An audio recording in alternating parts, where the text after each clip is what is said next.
Hey everybody, welcome back. Tony again with Shinsho Yoga. And this week I would like to work on Malasana, or squat posture. Now, squat is not an overly complex posture, but that doesn't mean it isn't a difficult one. It is going to require a certain, pretty much a large degree of openness in the inner legs, in the hips, into the knees, right? And even into the back and shoulders, because to really come into a prayer squat properly, you're going to have to be able to open up a certain amount. And it also requires a certain amount of strength in the legs to be able to lower into the posture, right? Not only will tightness in the legs here, especially inside here, going to limit your ability to be able to lower into it properly, but also weakness in those muscles, even if it's not maybe necessarily overall weakness, but an imbalance in the muscle can really do that. But again, it's not complex, but it doesn't mean it's easy. One of my students, she has a lot of hip issues. So squat is very hard for her. Pigeon is very hard for her. Some child's pose, right? She can't sit all the way back in child's pose, can't do hero at all, right? But she can stand on her head phenomenally. One day when we started doing headstands, she's like, well, I don't think I can do that. And she popped up into Sarvangasana and just stayed there. And she's like, no, I'm good. So everybody's body is different. So if you're challenged with squat posture, with prayer squat, it's okay. Everyone's body is different. Be aware of what's going on in the body when you're doing this, the things you need to know when getting into this posture and what to make it right for you. So I am, being that everybody's body is different, is going to show you, once again, modifications that we're going to use with a block to come into the posture. So, prayer squat, we generally start from a standing posture. We'll just get right into it. And again, you're going to need a certain amount of openness in the legs to do this, right? Coming into squat, we're not going to come from the hips being square, right? They're going to take a bit of a wider stance in what we're going to do. So you want the legs going to be probably shoulder distance, if not a little bit further apart.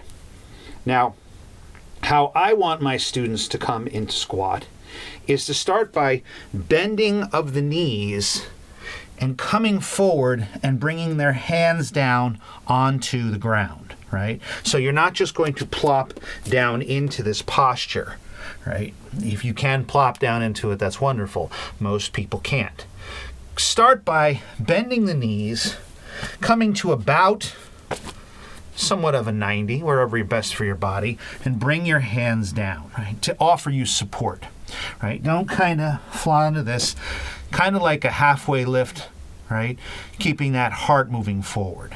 Using the hands there in front to help you, you're going to lower your hips down so that you come down into the squat. Now, you'll notice my feet rotate out.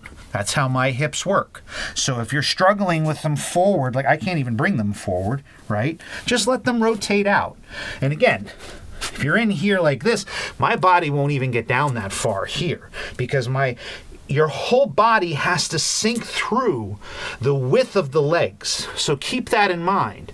That's why we're coming out to shoulder distance, if not just past it, because you need your whole body to fit in between your legs. Right? So make sure your legs are wide enough to do it. You don't want them so wide that you can't squat, but you don't want them close because you won't be able to get your body in between. So again, taking the legs wide, letting the knees bend, and then slowly lowering the hips down. Once you've come to that point, right, maybe this is where you stay, right? Maybe your hands will stay forward. Maybe that's good enough for you. To come into the full version, you're going to bring your hands into prayer position, thumbs at the heart, right? The elbows or the triceps come to the inside of the knees there. Let the head lift.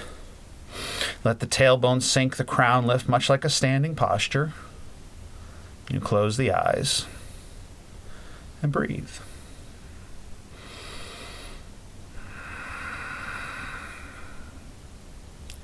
Coming out of squat, bring your hands down, shift the weight forward, come to rise up, and once again getting tall. Often the counter postures I like to offer to this are folds and things like that. Right? Now, if you can't do that, you're going to get a block.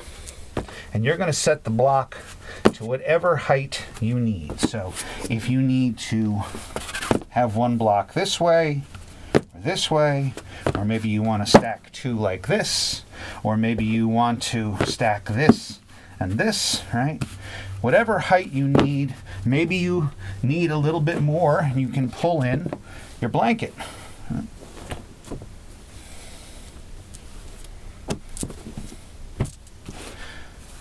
Any one of these to rest your bum on is fine, right? Whatever you need to do to get into the posture.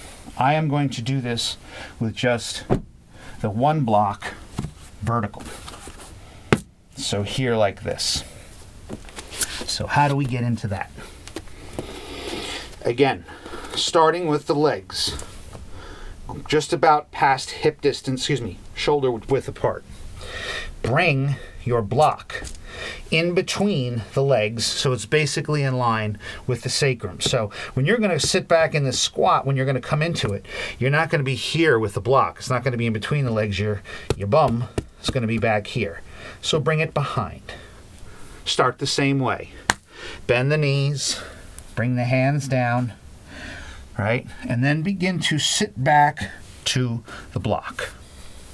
Once you've reached where you're stable, you might have to move the feet forward. That's fine. Then come up into the squat posture. Same as before.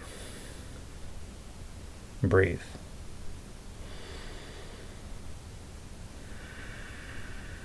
Coming out again. Reverse. Bringing the hands down. Shift the weight forward. You can clear your block. Come to rise up. So, squat, not complicated, right? But might be very challenging depending on your body. It is okay to use the props. Do not compare yourself to those next to you, ever. If you need to look at the person next to you in the class to get an idea on how to do it properly, because maybe there's 30 people in your class and you're really struggling with it, and your teacher's, on the other side of the room, and it's a class, so not exactly, you can stop and ask for private instruction. That's okay. It's fine. You can look to the person to get an idea, but that's it. If they're squatting all the way down and you can't, modify. Use one on top of the other. I don't recommend this because this will teeter like that, but maybe this and this or this. And again, that's why I always tell you grab 2 blocks and a blanket for the beginning of your class. You can use that too. The goal of the posture isn't the full expression of the posture. The goal of the posture is to do the best you can for your body and do it correctly for your body for that day. We always work towards we have an honest intention, and we work towards deepening the postures and becoming more proficient in the postures and opening our body. But if you're just focusing on that, that's not doing the practice properly, in my opinion. Whatever your body is that day, right? Hopefully, your teacher has worked to open up the legs and such, maybe the back and a bit in there too, so you can come into the posture, because this is not a posture, in my opinion, that you should open a class with, right? It's too intense. It's something that should be done more as what we call a peak pose, or somewhere along the lines once the body's already warm. But again, modify as you need necessary for it. And again, breathe and follow your breath. As the thoughts arise, acknowledge them, allow them to pass by, and return to the breath. Do that, you're doing yoga. So, once again, thanks everybody for watching. If you have a question or a comment, or if you'd like, if you have a suggestion on a video you'd like to see, if you can feel free to leave it below if I have the ability to do it and the space to get to it, because I'm a little limited in my space here, but there's studios I can go to and do things. Feel free to leave a suggestion.